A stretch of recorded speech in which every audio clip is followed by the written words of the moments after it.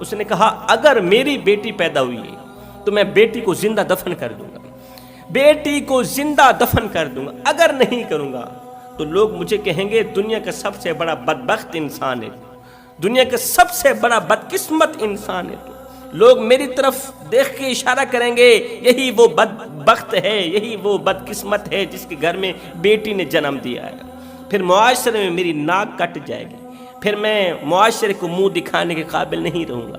اگر میں بیٹی زندہ دفن نہیں کروں گا تو پھر میں اپنے خاندان والوں کو منہ دکھانے کے لائق نہیں رہوں گا، پھر میں گلی محلے میں سر جھکا کے چلوں گا، سر اٹھا کے نہیں چلوں گا۔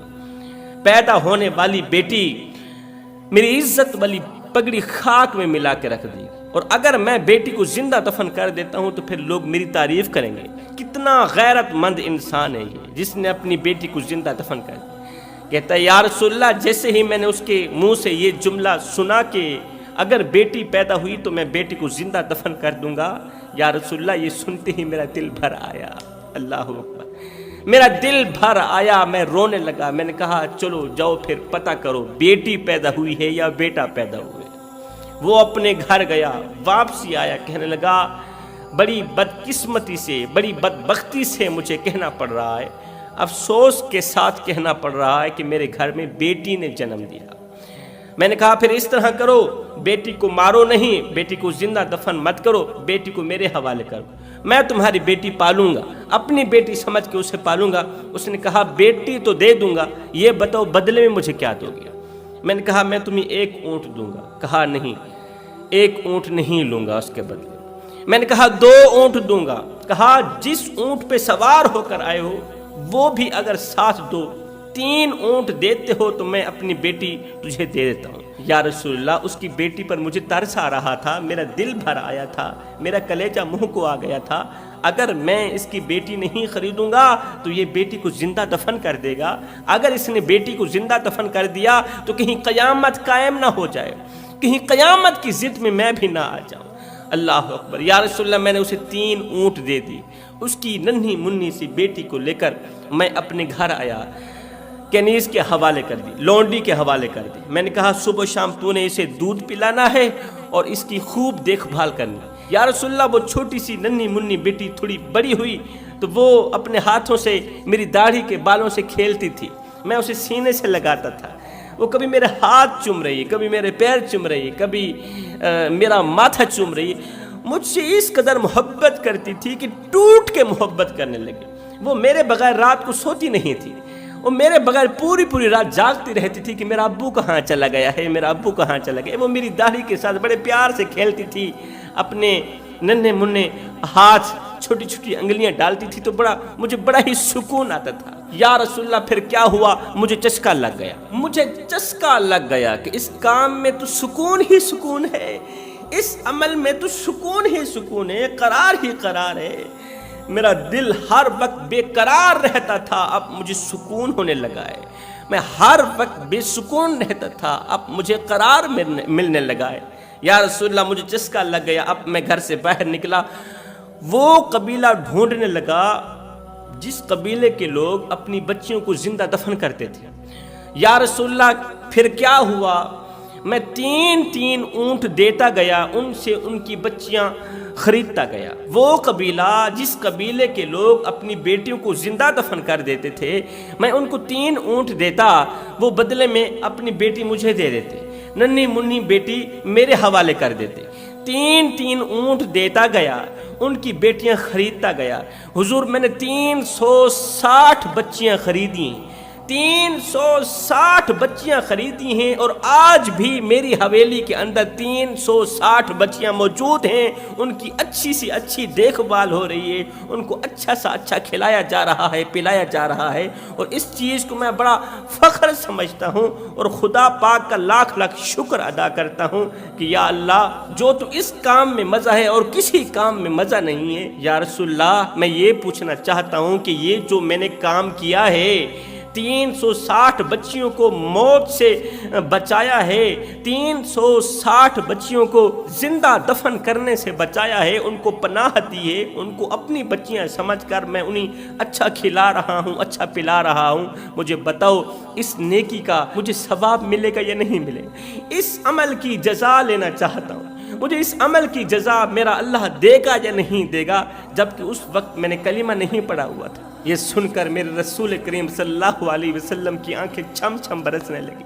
میرے کریم نبی رو بھی رہے تھے، روتے روتے میرے کریم نبی نے فرمایا، او صحابی ادھر میرے قریب آنا، میرے سینے کے ساتھ اپنا سینہ لگانا، اپنی پیشانی میری طرف کر، میں تیری پیشانی کو چومنا چاہتا ہوں۔ جن ہاتھوں سے تو 360 بچیوں کو کھانا کھلاتا ہے نا، میں تیرے ان ہاتھوں کو چومنا چاہتا ہوں۔ او صحابی تجھے مبارک ہو، اللہ تعالیٰ نے تجھے تیرے اس عمل کی جزا دے دی ہے۔ اس نے کہا یا رسول اللہ وہ کس طرح؟ میرے کریم نبی نے فرمایا، یہ جو تجھے دین جیسی دولت نصیب ہوئی ہے، یہ جو تجھے ایمان جیسی دولت نصیب ہوئی ہے، کیا یہ تیرے اس عمل کی جزا نہیں ہے؟ اللہ تعالیٰ نے تیرے اس عمل کو اس قدر قبول کیا ہے کہ بدلے میں تجھے میرا صحابی بنا دیا اور مجھے تیرا نبی بنا دیا۔ بدلے میں تجھے اللہ تعالیٰ نے اتنے بڑے ایمان جیسی دولت نصیب کی، اتنے بڑے دین جیسی دولت نصیب کی۔ مبارک ہو، اللہ تعالیٰ نے تیری وہ نیکیاں قبول کر لی۔ رسول کریم صلی اللہ علیہ وسلم کی آمد سے پہلے پہلے کچھ لوگ تھے، کچھ قبیلے تھے جو اپنی بیٹیوں کو زندہ دفن کر دیتے تھے، اور کچھ قبیلے تھے جو اپنی بیٹیوں کے ساتھ گناہ بھی کرتے تھے۔ کچھ قبیلے ایسے تھے کہ جن عورتوں کے شوہر مر جاتے تھے تو ان عورتوں کو بھی زندہ آگ میں جلایا جاتا کہ یہ وہ بدقسمت عورت ہے، یہ وہ بدبخت عورت ہے جس کے جیتے جی اور اس کی نحوست کی وجہ سے اس کا شوہر مر گیا ہے۔ کچھ لوگ اپنی بہنوں کے ساتھ اس طرح کا سلوک کرتے تھے جس طرح بیوی کے ساتھ سلوک کیا جاتا ہے۔ لوگ بہنوں کو بیویاں سمجھتے تھے، ماؤں کو لونڈیاں سمجھتے تھے، ماؤں کو نوکرانیاں سمجھتے تھے۔ بیٹی بخار میں تڑپتی تڑپتی مر جاتی تھی، انہیں کسی قسم کی کوئی فکر نہیں ہوتی تھی۔ جب میرے کریم نبی کی آمد ہوئی، سبحان اللہ، جب میرے نبی کی تشریف آوری ہوئی، جب بیواؤں کی چیخیں، یتیموں کی آہیں، معصوم بچیوں کے دبے آنسوں ریت سے پکار کرتے ہوئے عرش الہی کو جنبش دینے لگے، تو میرے اللہ کو دکھی انسانیت پر رحم آیا، آمینہ کی آغوش میں محمد عربی کو بھیج دیا۔ میرے نبی کی جلوہ گری، میرے نبی کی آمد انسانیت پر اللہ تعالیٰ کا بہت بڑا احسان ہے۔ اس لیے تو اللہ پاک نے فرمایا، لَقَدْ مَنَّ اللَّهُ عَلَى الْمُؤْمِنِينَ إِذْ بَعَثَ فِيهِمْ رَسُولًا۔ یہ بہت بڑا احسان ہے تمہارے اوپر میرا کہ میں نے تمہیں اپنا محبوب دے دیا ہے۔ اللہ رب العالمین کا لاکھ لاکھ شکر ہے، لاکھ لاکھ شکر ہے کہ اللہ نے ہمیں نبی وہ عطا کیا جو بنایا اپنے لیے تھا، دے ہمیں دیا۔ اللہ نے ہمیں محبوب وہ عطا کیا جو بنایا اپنے لیے تھا، دے ہمیں دیا۔ کتنے خوش نصیب لوگ ہیں جو اللہ کی رضا پر راضی رہتے ہیں۔ اللہ تعالیٰ انہیں بیٹی عطا کرے تو بھی مٹھائیاں بانٹتے ہیں، اللہ بیٹے عطا کرے تو بھی مٹھائیاں بانٹتے ہیں۔ اگر اللہ تعالیٰ انہیں اپنی نعمتوں سے مالا مال کرے، رحمتوں سے مالا مال کرے، دونوں پر وہ مٹھائیاں بانٹتے ہیں، پریشان نہیں ہوتے۔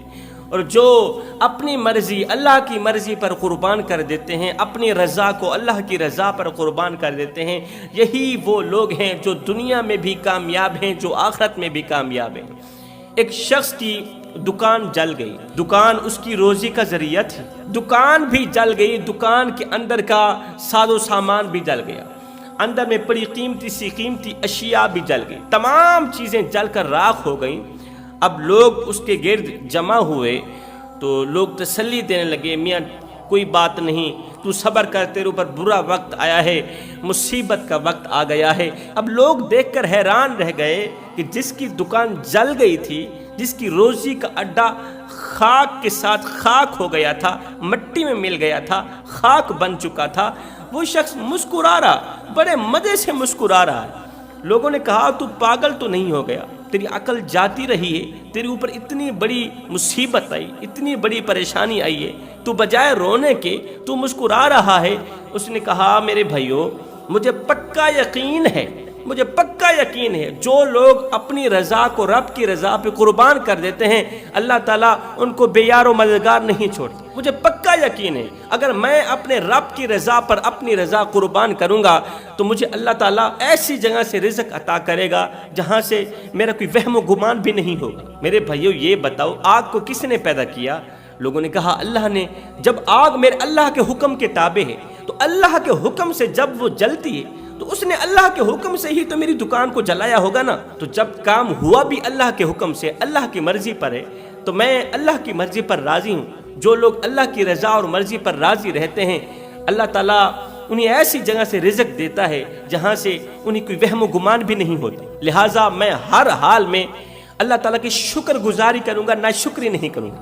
2 ہفتے گزرے ہی تھے کہ 2 ہفتوں کے بعد لوگوں نے شہر کے چوک کے اندر ایک بہت بڑی عالی شان دکان دیکھی، بہت بڑی دکان دیکھی جو قیمتی اشیاء سے بھری ہوئی تھی۔ اب لوگ مزید دیکھنے کے لیے دکان کی طرف بڑھے تو کیا دیکھتے ہیں؟ وہی شخص جس کی دکان کو آگ لگ گئی تھی وہ اسی قیمتی دکان کے اندر کھڑا نماز پڑھ رہا ہے، قیام میں کھڑا ہے۔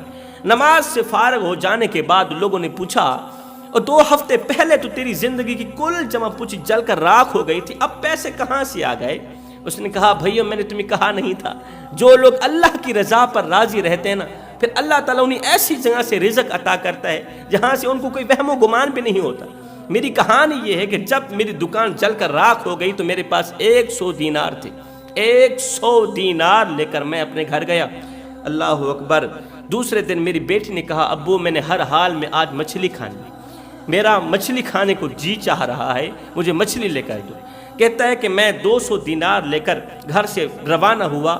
کہاں جا رہا ہوں؟ مچھلی خریدنے جا رہا ہوں۔ میں سمندر کے کنارے پہنچا، دریا کے کنارے پہنچا تو میں نے دیکھا کہ ایک مچھیرا ہے، اس کے ہاتھ میں چھوٹی سی مچھلی ہے اور وہ لوگوں سے التجا کر رہا ہے، فریادیں کر رہا ہے کہ خدارا مجھ سے میری ایک چھوٹی سی مچھلی 200 دینار میں خرید لو، 200 دینار میں خرید لو، جبکہ اس جیسی مچھلی باقی والے مچھیرے 10 دینار میں بھی فروخت کر رہے تھے۔ تو جب میں نے اس مچھیرے کو دیکھا، اس کی چھوٹی سی مچھلی کو دیکھا کہ وہ تو التجائیں کر رہا ہے، دعائیں کر رہا ہے، فریادیں کر رہا ہے، اور بھائی خدارا مجھ سے میری مچھلی خرید لو، وہ بھی 200 دینار کی اتنی مہنگی مچھلی۔ تو میں اس کے قریب گیا، میں نے کہا بھائی 10 دینار والی مچھلی تو 200 دینار میں کیوں بیچنا چاہتا ہے جبکہ باقی والے مچھیرے بھی تو کھڑے ہیں؟ وہ اس طرح کی چھوٹی سی مچھلی تو 10 دینار کی فروخت کر رہے ہیں اور تو 200 دینار کی کیوں کر رہا ہے؟ اس نے کہا بھائی میری پریشانی یہ ہے کہ میری ننھی منھی بیٹی کافی دنوں سے بیمار ہے، مجھے 200 دینار کی اشد ضرورت ہے، اگر 200 دینار مجھے نہیں ملیں گے تو میری بیٹی مر جائے گی، میں اس کا علاج کرنا چاہتا ہوں۔ حکیم نے کہا 200 دینار ہر حال میں لے کر آنے ہوں گے، تو اس لیے اللہ کو کوئی نیک بندہ مل جائے مجھے 200 دینار دے دے اور میری بیٹی کی جان بچ جائے، میری ننھی منھی بیٹی کی جان بچ جائے، اللہ تعالیٰ اس کو جزا دے گا، اللہ تعالیٰ 200 دینار دینے والے کو خوب اجر دے گا۔ تو یہ شخص کہتا ہے میرا دل بھر آیا، میں نے وہی 200 دینار اٹھائے، جیب سے نکالے، اس کی جیب میں ڈال دیے، اس سے وہ چھوٹی سی مچھلی لے لی، چھوٹی سی، یہ صدقہ سمجھ کر، اس کی ہیلپ سمجھ کر، مدد سمجھ کر میں نے اسے 200 دینار دیے اور چھوٹی سی مچھلی لے کر اپنے گھر گیا۔ بیٹی کو کہا کہ بس یہی چھوٹی سی مچھلی ملی ہے، اسے پکا کر کھا لو۔ کہتا ہے میں نماز میں مصروف ہو گیا، نماز کے بعد میں نے دونوں ہاتھ اٹھائے، عرض کی میرے مالک تو نے مجھے رزق دیا تھا اور تو نے ہی مجھ سے واپس لے لیا، اب تو ہی دینے والا ہے اور میں تجھ سے ہی مانگنے والا ہوں۔ میرے مالک اگر میں تیرے جیسے کریم رب سے بھی نہیں مانگوں گا تو پھر کس سے مانگوں گا؟